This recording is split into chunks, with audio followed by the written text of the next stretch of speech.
Pastor Felipe, seja usado pelo nosso Senhor nessa manhã. Amém, graças a Deus. Bom dia, irmãos, a paz do Senhor Jesus a todos. Quero cumprimentar também os nossos irmãos e amigos que estão acompanhando conosco pela internet, que Deus possa abençoá-lo e falar também ao seu coração. Eu queria convidar você a abrir a sua Bíblia em Mateus, capítulo de número 6. Mateus, capítulo de número 6. E nós vamos ler em nome de Jesus a partir do versículo 25. Mateus, capítulo de número 6, a partir do versículo 25, e nós vamos orar pedindo a bênção do nosso Deus. Todos que encontraram, digam amém. Você pode abrir o seu aplicativo, a sua Bíblia. Eu vou fazer a leitura na nova versão transformadora, se você puder acompanhar comigo. Diz assim a palavra de Deus.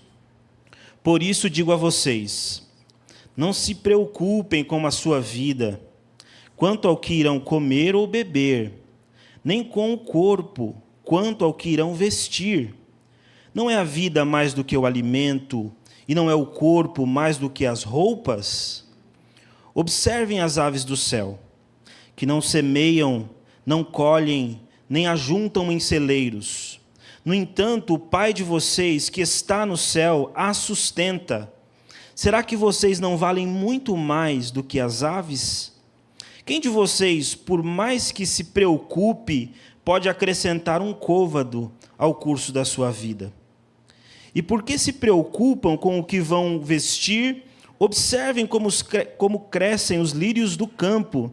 Eles não trabalham nem fiam. Eu, porém, afirmo a vocês que nem Salomão, em toda a sua glória, se vestiu como qualquer deles.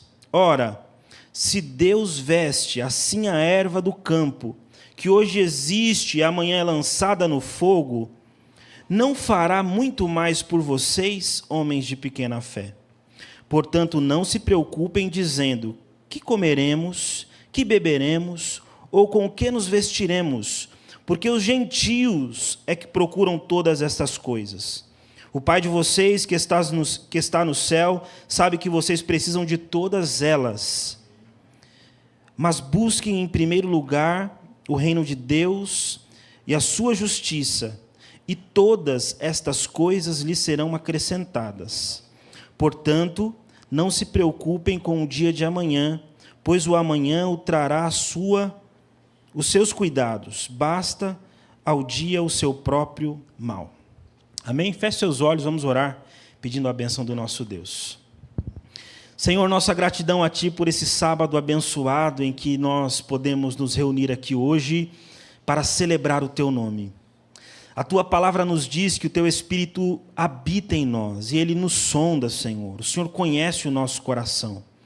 O Senhor sabe, Senhor, por quais caminhos a nossa mente percorre, Senhor. Não há nada, absolutamente nada, que esteja oculto em nossas vidas aos Teus olhos. Nós estamos aqui reunidos em comunidade neste lugar, outros irmãos nos acompanhando pela internet, mas todos, sem exceção, estão diante do olhar poderoso do nosso Deus. Confiados na Tua palavra, Senhor, nós queremos nos submeter ao Senhor nesse momento. Nós vamos meditar na Tua palavra e nós pedimos em nome de Jesus, o nosso Senhor, que haja a manifestação dos dons espirituais na Tua igreja, para que haja edificação do Teu corpo, Senhor, para que haja edificação do Teu povo, Senhor. Meu Deus, usa-nos com palavra de sabedoria, com palavra de conhecimento, manifesta o Teu poder em nossas vidas, porque o Senhor nos conhece íntima e perfeitamente. Nos submetemos ao Senhor com o coração quebrantado, confiados na Tua misericórdia e na Tua graça, em nome de Jesus. Amém e amém. Você pode se assentar. Queridos irmãos e irmãs, em primeiro lugar, deixa eu fazer aqui alguns agradecimentos, agradecer a Deus por estar aqui com vocês hoje, pela primeira vez. E antes de fazer os demais agradecimentos, deixa eu me apresentar, porque até que eu me lembre, celebrando um culto, é a primeira vez que eu venho aqui na Igreja da Promessa no Tatuapé. Eu sempre falei para o pastor Zé, o senhor é muito meu amigo, mas está faltando me convidar para ir pregar no Tatuapé. Ele convidou algumas vezes, mas infelizmente por conta de agenda a gente não conseguiu. Mas hoje Deus está me dando a alegria de estar aqui com vocês. Então, me permitam respeitosamente aqui me apresentar. O meu nome é Felipe, para aqueles que não me conhecem. Eu tenho 38 anos. Sei que aparenta um pouquinho mais, né, Zé? Mas eu tenho 38 anos. Sou casado com a Juliana. Minha esposa não está comigo hoje, porque ela teve que ir para Cosmópolis fazer uma atividade da igreja, está encerrando a gestão. Minha esposa trabalha na igreja, na Secretaria de Inclusão. A nossa igreja tem uma Secretaria de Inclusão que cuida, nos ambientes da nossa denominação, de permitir acesso às pessoas com algum tipo de deficiência. E a minha esposa ajuda a igreja a pensar sobre isso. Então, por isso que ela não está aqui hoje. Mas eu vou trazer ela uma outra vez aqui, porque o pastor Zé falou que agora vai me convidar mais vezes e eu vou estar aqui de vez em quando com vocês. Queria apresentar também os meus 2 filhos. Estão ali comigo o Pedro, aquele mais alto, de 13 anos. Uma alegria ter meu filhão comigo aqui. Deus te abençoe, Pedro. E também o Samuel. Samuel é o nosso mais novo, o nosso caçula, e ele tem 10 anos. O Samuel é autista. Então, talvez vocês percebam ele se escondendo um pouquinho, às vezes ficando diferente, querendo ficar sozinho, mas é por conta dessa condição dele. E aí, obviamente, por conta dessa experiência com o Samuel, a Ju se envolveu com a área da inclusão na igreja. Então, a gente diagnosticou o Samuel com 2 aninhos. Então, a gente tem aí um desafio, e Deus tem sido muito bom com a gente. Ao longo de todo esse período de vida do Samuel, ele tem nos ensinado muito a olhar para as pessoas, para as crianças de especial modo, com algum tipo de deficiência, obviamente os autistas, como um desejo de incluí-los também no contexto da igreja. Então, é muito bom ter eles aqui, é muito bom poder apresentar eles para vocês e que Deus nos ajude a servi-los com aquilo que nós temos de melhor. Pela graça de Deus, no próximo ano, como disse o pastor José de Oliveira Neto, mais conhecido por nós como pastor Zezinho, nós vamos ter a responsabilidade de dirigir a nossa convenção. Nós fazemos parte de uma convenção chamada Convenção Paulistana Central. Somos nós aqui do Tatuapé e mais 12 igrejas espalhadas, parte em Guarulhos, parte na região central e norte de São Paulo. Então, Deus está nos dando a graça de conduzir, nesse período, essas 13 igrejas, administrando, enfim, atendendo os nossos irmãos. E a nossa alegria é saber que essa igreja também está dentro da nossa convenção e nós podemos sonhar com coisas grandes para essa igreja, porque Deus plantou vocês aqui com um objetivo. A igreja da promessa no Tatuapé, ela está aqui não por acaso. Às vezes nós, pelas nossas limitações, não conseguimos ver o futuro, obviamente, mas Deus é um Deus eterno. Eu não sei se você já parou para pensar nisso, mas esse atributo de Deus, que é a eternidade, que é um atributo incomunicável de Deus, que só Deus tem, esse atributo permite que Deus não esteja preso ao passado, nem ao presente e nem ansioso com o futuro.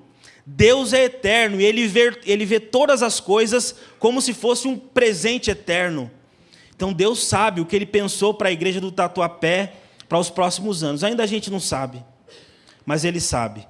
E se tem uma comunidade em que nós nos reunimos para celebrar a Deus, certamente Deus está presente e Ele vai nos abençoar e vai fazer prosperar os nossos caminhos. Enfim, dito tudo isso, irmãos, eu queria refletir com vocês com base no texto de Mateus capítulo 6, a partir do versículo 25, que eu li aqui no início da nossa reflexão. Você deve lembrar que esse texto aqui é um dos textos mais conhecidos da Bíblia. E por que é um dos textos mais conhecidos da Bíblia? Porque ele é conhecido como um trecho do maior sermão, do maior pregador que já existiu no mundo, que é o próprio Jesus. Esse aqui é um trecho do famoso Sermão da Montanha, ou Sermão do Monte.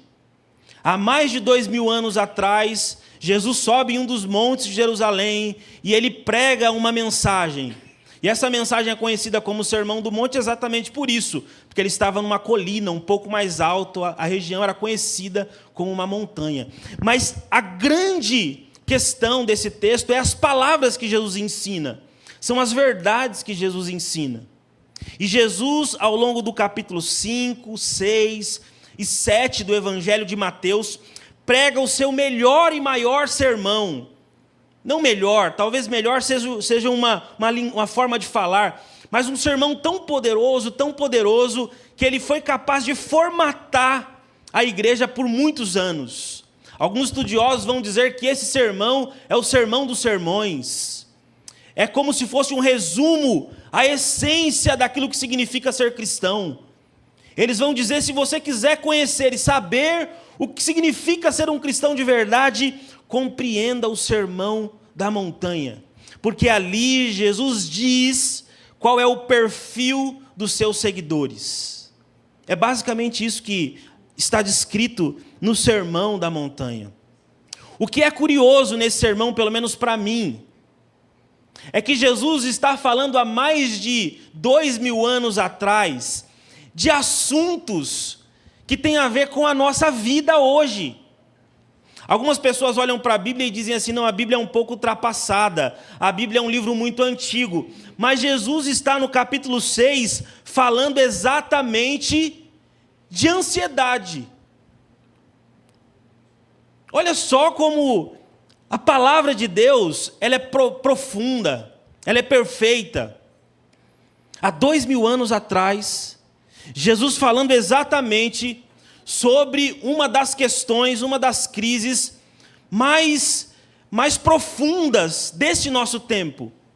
Se existe um problema que o homem e a mulher nessa geração vive, tem a ver com ansiedade. E é interessante que esse tema não se limita a homens e mulheres adultos. Existe um sem número de adolescentes do nosso tempo, de jovens do nosso tempo, sofrendo exatamente com ansiedade. E Jesus, há 2000 anos atrás, falando exatamente sobre ansiedade. E eu acredito que se você é um ser humano normal nesse tempo, em algum momento da sua vida, você já precisou lidar com essa situação. Porque talvez, por conta da nossa limitação, experimentar ansiedade é inerente à nossa natureza. Por causa do pecado, o ser humano foi desconfigurado, é isso que a Bíblia diz. O pecado é como se fosse um vírus que causou efeitos drásticos na vida dos seres humanos. Perceba que lá no Gênesis, quando o ser humano peca, há uma série de consequências graves. E essas consequências só vão sendo ampliadas. Eu gosto de lembrar de uma consequência. Quando eu leio o texto de Gênesis, eu costumo imaginar o homem e a mulher vivendo em harmonia. Eu costumo pensar que não existia briga, litígio entre homens e mulheres. Eu brinco dizendo que Adão deixava a toalha molhada na cama e Eva pegava sem crise. Está tudo certo, meu amor. Não faça isso de novo. Mas depois do pecado, tudo começou a ser desconfigurado. Lembra da primeira reação de Adão, depois que Deus pergunta para ele assim, Adão, o que você fez? Adão fala assim, eu não fiz nada. Quem fez foi a mulher aí que você me deu aí, ó. Esse problema que você me causou. O fato é que o pecado desconfigura o ser humano. Então nós vivemos inerentemente desconfigurados. O pecado causou esquisitices na gente. E por isso que ora, menos ora, às vezes nós estamos estranhos. Nos sentimos diferentes. A gente acorda e fala assim, nossa, mas o que está acontecendo comigo? Às vezes a cabeça está num lugar e o corpo está em outro. A vida do ser humano é assim, mas não é uma coisa moderna. O pecado é uma coisa que existe na humanidade há muitos anos. E Jesus está falando exatamente isso, sobre as consequências do nosso afastamento de Deus. E aí ele está ensinando os seus discípulos, os seus seguidores, a como eles devem viver. E para mim, nesse trecho das Escrituras, Jesus dá alguns conselhos para que a gente aprenda a lidar com a ansiedade. E obviamente que vocês têm aqui um doutor em psicologia, um homem que fala muito bem sobre as questões do coração dos homens. Mas eu vou me atrever aqui a olhar para esse texto e a citar aqui pelo menos alguns conselhos que eu vejo que Jesus nos apresenta sobre a importância de termos o nosso coração descansado em Deus. Então, ao ler esse texto, o que nós aprendemos com Jesus sobre como nós devemos lidar com a ansiedade?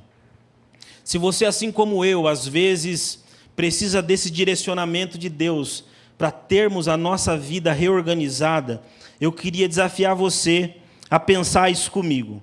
Então, quando eu leio alguns desses versos, eu vejo alguns conselhos de Jesus aqui. O primeiro conselho que eu vejo, que Jesus nos ensina a confiar em Deus e saber que Deus conhece o nosso coração e sabe do que a gente precisa.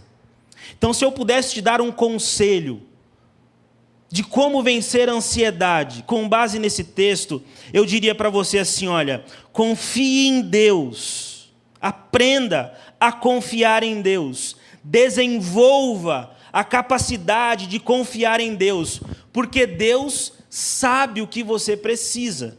Eu queria ler com você novamente só o verso 31 e 32, diz assim o texto: portanto, não se preocupem dizendo, que comeremos, que beberemos, ou com que nos vestiremos? Porque os gentios é que procuram todas estas coisas. O Pai de vocês que está no céu sabe que vocês precisam de todas elas. O texto diz que os pagãos, eles vivem de maneira ansiosa. Há uma ansiedade no coração da pessoa que não conhece Deus e que não tem um relacionamento profundo com Deus. Porque Deus é quem organiza o nosso coração. Mas há no coração dos pagãos, e a ideia de pagão aqui é pessoas que não conhecem a Deus, pessoas que não conhecem a Jesus, pessoas que não conhecem a obra de Jesus, elas vivem desconfiguradas, ansiosas. Elas não conseguem distinguir desejo de necessidade. Porque às vezes nós queremos algumas coisas e pedimos algumas coisas para Deus, mas mais no campo daquilo que nós desejamos. E aí algumas pessoas se frustram com Deus, porque Deus não dá aquilo que elas desejam. Mas quem conhece a Deus, quem tem um relacionamento com Deus, sabe que Deus nunca prometeu dar aquilo que você deseja. Existe uma diferença entre aquilo que eu desejo e aquilo que eu necessito. E é isso que Jesus está dizendo. Olha, os pagãos, eles vivem tão desconfigurados que eles embaralham as coisas. Eles não sabem a diferença entre desejo e ansiedade, e eles vivem frustrados. Então eles acham que Deus não está a favor deles, só porque eles não estão conseguindo viajar todo ano, só porque eles não conseguem comprar aquela casa que eles sonhavam em comprar, só porque eles não conseguem ter as roupas de grife que todas as pessoas têm. E aí eles vivem dizendo, parece que Deus não olha para mim, parece que Deus não vê a minha causa. Mas eles estão pensando em coisas que eles desejam. Deus nunca se comprometeu a dar um Rolex para você, um perfume da Louis Vuitton ou uma viagem de final de ano. Agora, pastor, você está dizendo que isso não pode acontecer? Não pode acontecer. E se acontecer, a gente vai desfrutar e glorificar a Deus. Mas se não acontecer, não ache que Deus está contra você. Não ache que Deus não te ama. Não ache ou não pense que Deus não tem interesse na sua vida. Porque o compromisso de Deus é dar aquilo que nós necessitamos. E o texto está dizendo exatamente isso. Deus te conhece. E Ele sabe o que você precisa. E o que você precisa para sobreviver e ter uma vida digna, a palavra de Deus diz que Ele vai prover. Se você tem consciência disso, você descansa em Deus. Quem é pai aqui sabe, quando o filho é pequeno, e ele é bem pequenininho, vamos pensar aqui num bebê recém-nascido, você coloca ele no berço, depois, às vezes, de se alimentar, quando for bem recém-nascido, aquela mama assim, e aí coloca ele no berço, e aí ele dorme aquele sono gostoso. A pergunta que eu faço para você é a seguinte: será que aquela criança, ela está preocupada com o dia de amanhã? Ela mamou e descansou. Você vai crescendo, você tem filhos crianças, você tem filhos adolescentes. O seu filho adolescente, quando ele dorme. Porque ele tem consciência de que o pai está cuidando, o pai vai prover. O relacionamento é tão perto, tão próximo, que ele não pergunta: pai, tem dinheiro para comprar arroz? Ou tem dinheiro para comprar feijão? O filho não pergunta isso. O filho apenas confia. Meu menino ali, o Pedrão, está 13 anos, está naquela fase que só a graça de Deus, ele é uma bênção. Come bem, se alimenta bem. Mas você acha que ele me pergunta: ei pai, como é que está essa semana? Não, irmãos, é só comprar e se desfrutar, e desfrutar da bênção de Deus. É isso que o texto está querendo dizer. Confia. Você tem um pai ou você não tem um pai? Deus é teu pai ou não é teu pai? Você não é filho dele ou não é? Se você se considera por Cristo filho de Deus, e se ele é seu pai, o pai cuida do filho. Então descansa. Esse é um conselho que Jesus está dando para você vencer a sua ansiedade. Porque às vezes a sua ansiedade é fruto de um distanciamento dessa figura paterna, que cuida, que protege, que provê. Segundo lugar, talvez o que Jesus nos ensina aqui é que nós precisamos colocar Deus em primeiro lugar nas nossas vidas. E eu queria ler com você o verso 33. Diz assim: mas busquem em primeiro lugar o reino de Deus e a sua justiça, e todas essas coisas lhes serão acrescentadas. Jesus nos ensina, para vencermos a ansiedade, a confiar que Deus cuida de nós e que Ele sabe daquilo que a gente precisa. Mas Jesus também nos ensina a colocar Deus no primeiro lugar das nossas vidas. E aí eu acho que aqui está, irmãos e irmãs, uma questão importante para o homem e para a mulher moderna. Porque às vezes eu tenho a impressão que a nossa vida é tão atarefada, que Deus ele não ocupa a primazia na nossa existência. Só que nós precisamos lembrar que Deus ele não lida bem com o segundo lugar. O segundo lugar para Deus não serve. Deus não quer dividir a soberania na sua vida com alguma outra coisa. Ou ele é o primeiro, ou ele não é.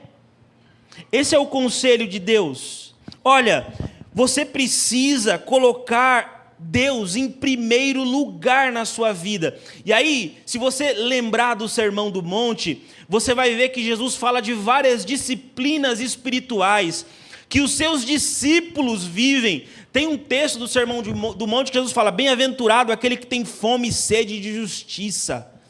Em outro trecho, Jesus fala sobre a vida dedicada a Ele, ao Evangelho. Nós vivemos um cristianismo tão moderno, que nós fizemos de Deus uma espécie de ídolo. Deus, para muitos cristãos, é um ser especial que ele tem contato no final de semana. E aí a gente não consegue entender por que a nossa vida é tão ansiosa. É tão ansiosa porque Deus não está em primeiro lugar. Porque se Deus for o primeiro lugar, a ansiedade vai embora. É isso que Jesus está falando. Coloquem Deus em primeiro lugar na vida de vocês, e todas as demais coisas, elas sumirão das preocupações e ansiedade de vocês. Jesus está dizendo que aquele que tem prazer em Deus, ele coloca Deus em primeiro lugar na sua existência. Deixa eu citar aqui uma disciplina espiritual que para a nossa geração é muito esquisita. Por exemplo, falar de jejum para essa geração é um negócio estranho. Porque assim, como assim jejuar? Para que eu tenho que jejuar? Qual é o sentido de jejuar? E eu já vim aqui, pastor, estou falando, pegando no pé do povo, né? Irmãos, é brincadeira. Daqui a pouco o pastor Zé vem aqui, faz uma oração, mas calma, e volta tudo ao normal. Mas deixa eu falar isso aqui que é importante. Às vezes nós nos distanciamos de valores que são fundamentais para a nossa proximidade com Deus. Nós abrimos mão da oração, nós não oramos a semana inteira. Não oramos a semana inteira. Mas nós queremos ter uma experiência extraordinária com Deus no culto. A gente pensa que Deus é um mágico, que Ele coloca uma varinha e plim, agora eu estou santo, poderoso, cheio da presença dEle. Nós criamos uma espiritualidade estranha ao Evangelho. Quando a gente fala de jejum, de oração, de leitura bíblica, parece que é um negócio esquisito. Nós não nos alimentamos do Evangelho, nós não lemos a Bíblia, nós não meditamos na Bíblia, mas nós queremos tudo que ela promete. É uma esquizofrenia espiritual. Não tem como, não existe, não há possibilidade. Você quer ver o que Deus está querendo dizer? Que Ele precisa ser o primeiro lugar na sua vida. Pensa, a gente vai ter a confraternização daqui a pouco. Eu não sei se vai ter pudim. Eu gosto de pudim. Quem gosta de pudim aqui? Eu não sei se você gosta de pudim. Mas pudim é um negócio espiritual, é um negócio abençoado. Ó, agora pensa assim, ó. Uma fatia de pudim na sua frente. Uma fatia de pudim na sua frente. Você está morrendo de fome. Morrendo de fome e tem uma fatia de pudim na sua frente. Aí você pega a colher assim, pau naquela fatia de pudim e coloca. Ó, você já está sentindo água na boca, né? Coloca. Aí você fala, uau, pudim. O que você quer depois da primeira colherada? A segunda colherada, meu irmão. Não fala comigo agora. Agora é hora do pudim. A segunda colherada e, uau, pudim. Sabe o que é isso? É deleite. Você está se deleitando no pudim. E aí o salmista vai dizer assim, se deleitem no Senhor. É isso. Nós perdemos isso. Eu estou no melhor dos melhores lugares do mundo. Nós perdemos isso. E é isso que Jesus está falando. Me coloquem no centro da vida de vocês, porque vocês foram criados para adoração. O ser humano foi criado para se relacionar com Deus. Quando ele não se relaciona com Deus, ele fica estranho, esquisito, chato, insuportável, mesmo que faça tudo o que a religião diz para ele fazer. Mesmo que ele dê o dízimo, mesmo que ele vá na igreja, ele fica uma pessoa chata. Não pode passar um minuto, não pode dizer uma música tal, é uma reclamação do pastor, é um negócio insuportável, porque não se deleita em Deus. A questão não é quem prega, a questão não é quem canta, a questão é onde nós estamos. E o que nós estamos fazendo. E quem está entre nós. É isso. É isso que Jesus está dizendo. Me coloquem em primeiro lugar na vida de vocês, e você vai estar na cozinha da sua casa, lavando louça, e uma alegria tão profunda vai entrar no seu coração, que você vai falar, meu Deus, eu não preciso estar em Paris. Eu não preciso estar em Londres, na pia da minha casa. Eu sinto satisfação. Porque Deus está com você. É isso, irmãos e irmãs. A ansiedade se vai quando Cristo está em primeiro lugar na nossa vida. A ética pastoral diz que quando você vai a primeira vez pregar numa igreja, tem que ser rápido. Então vou terminar aqui. Ó. Por último, para a gente terminar. Viva o hoje agradecido. Eu acho que é isso que Jesus ensina para a gente aqui. Em primeiro lugar, Ele nos ensina a confiar nele, porque Ele conhece o que a gente precisa. Amém? Deus sabe o que você precisa. Mesmo que você não tenha contado ainda, Ele conhece o seu coração. Segundo lugar, Ele está dizendo assim, olha, me coloque em primeiro lugar na sua vida. Não dá para dividir eu com outras coisas. Senão isso que você busca, você nunca vai encontrar. Terceiro lugar, para mim, o que Jesus está ensinando aqui é para que a gente viva o hoje agradecido. Eu queria ler o versículo 34 com você. Diz assim, portanto, não se preocupem com o dia de amanhã, pois o amanhã trará os seus próprios cuidados. Basta ao dia o seu próprio mal. Eu acho que Jesus ensina a gente a sair de uma espécie de prisão. Porque às vezes a gente fica preso e não percebe. Nós costumamos chamar o dia de hoje de presente. Só que a gente às vezes fica preso entre o passado da gente, aquilo que aconteceu lá atrás, ou a gente está extremamente preocupado com o futuro. E a palavra já diz, preocupado. Eu estou me preocupando com uma coisa que não chegou ainda. Algumas pesquisas vão dizer que pelo menos 70% das nossas preocupações, elas não dão em absolutamente nada. E o que Jesus está ensinando, pelo menos para mim aqui, é para que a gente, com a graça dele, aprenda a viver o hoje de forma agradecida. Porque senão você vai ficar preso no seu passado. E o passado, às vezes, ele nos atormenta. E essa, às vezes, talvez seja a crise de muitas pessoas. Porque o passado, ele quer fazer um barulho que tem o potencial de nos paralisar. Porque às vezes a gente viveu experiências no passado que nos machucaram, que nos feriram, que nos trouxeram dores. E esse barulho fica gritando toda hora na nossa mente, dizendo, olha, mas olha quem você é, olha o que você fez. Como se isso te determinasse. Como se você fosse aquilo que você passou ou viveu no seu passado. E aí Jesus está dizendo assim, olha, basta cada dia o seu mal, sai do passado. E aí, para sair do passado, é preciso que você busque o reino e a justiça de Deus. Você lembra que Jesus fala isso nesse texto? Buscar em primeiro lugar o meu reino e a minha justiça. Porque quando eu busco o reino e a justiça de Deus, eu entendo definitivamente o que Jesus fez por mim na cruz. Eu não sei para você como isso ecoa no seu coração, mas para mim é algo avassalador, avassalador. A ideia do evangelho, ela é constrangedora. Porque às vezes nós queremos ter mérito em algumas coisas. O ser humano é orgulhoso, ninguém gosta de nada de graça. Essa ideia de graça não é uma ideia bem aceita para a gente.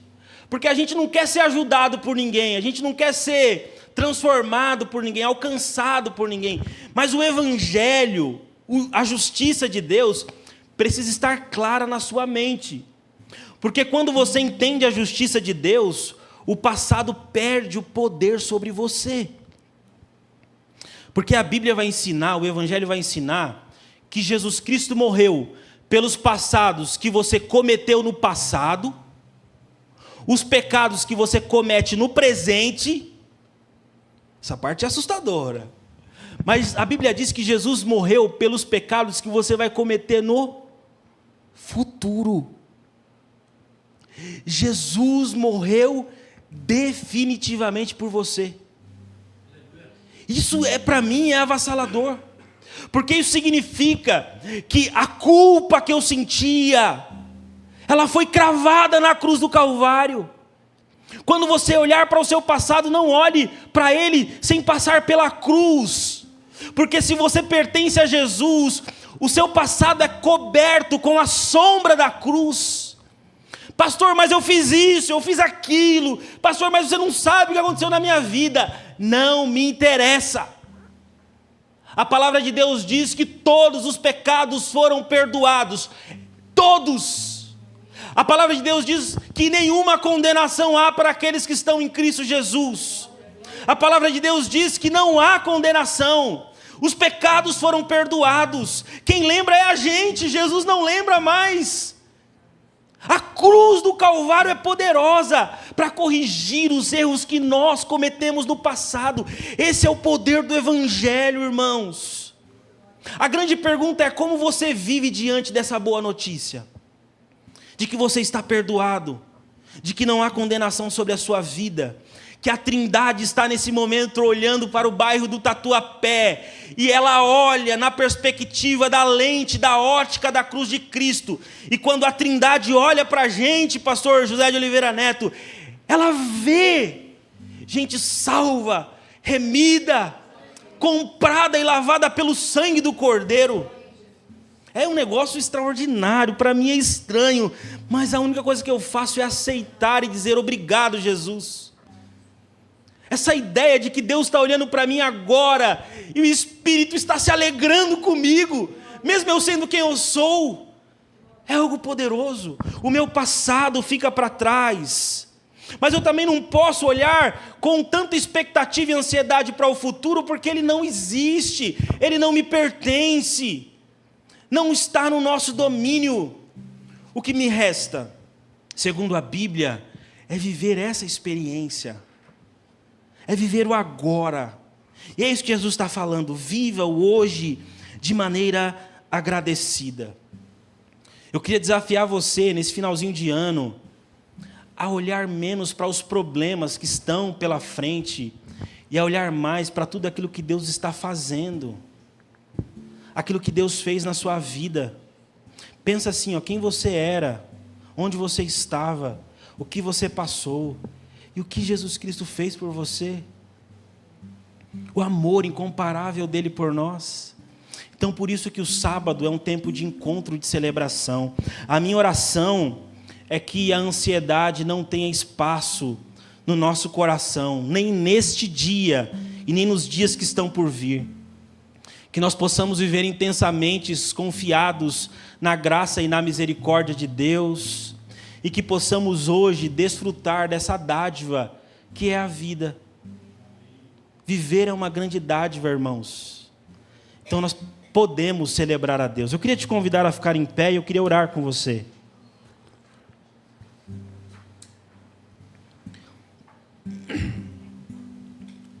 Nesse desafio de viver uma vida organizada segundo a vontade de Deus, a igreja é muito importante.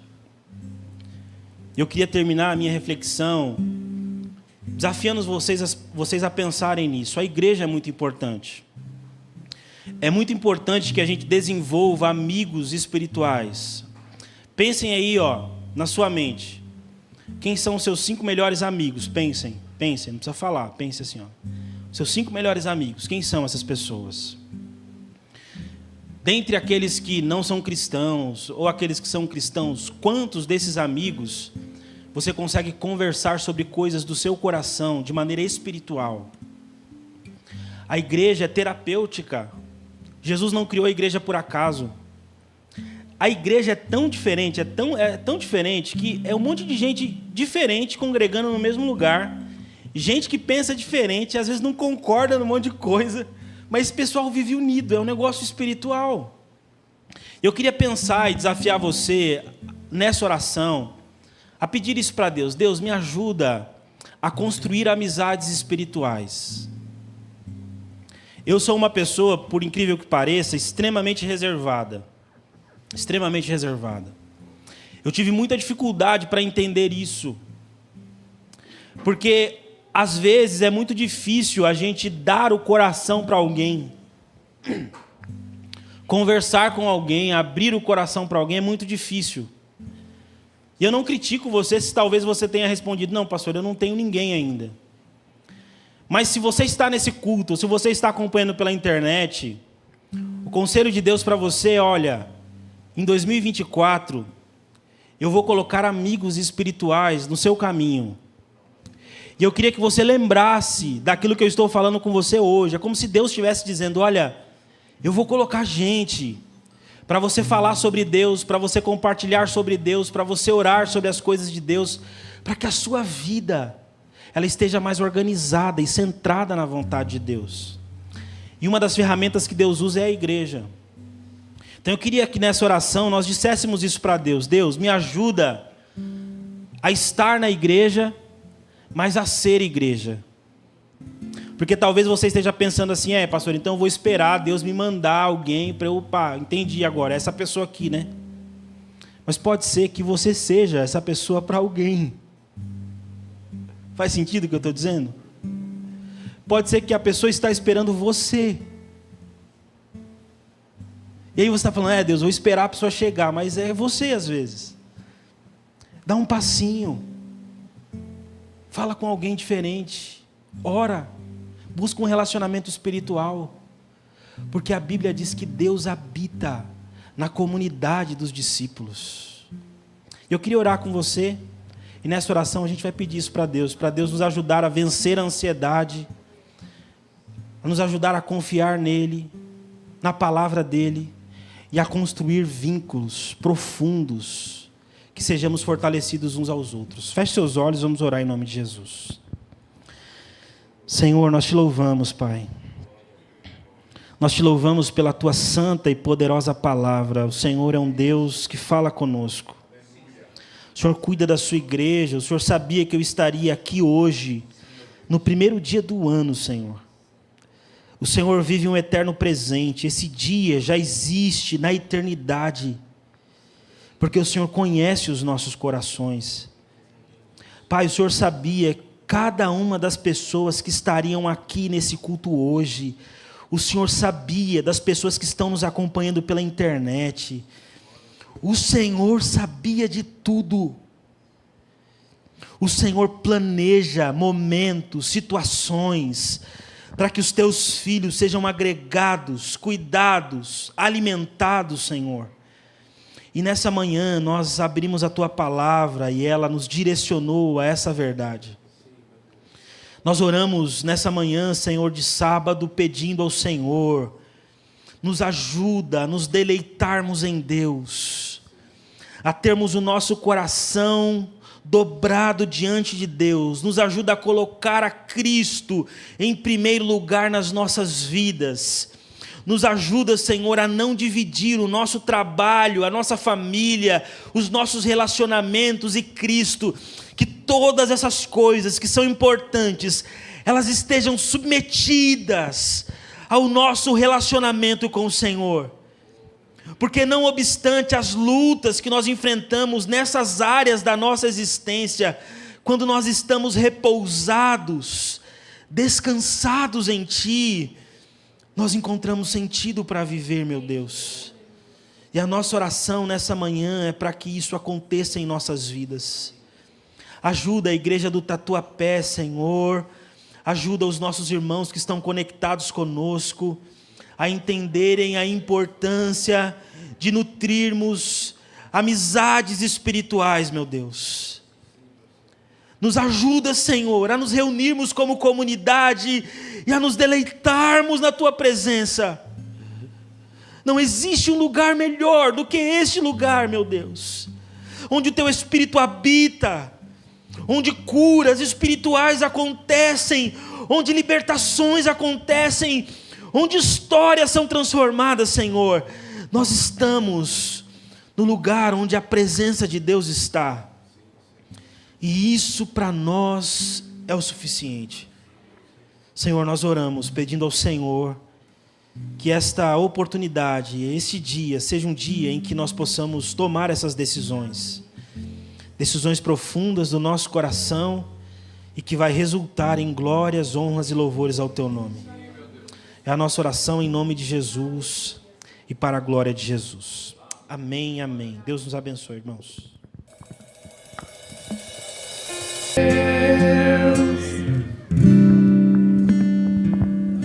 Que bom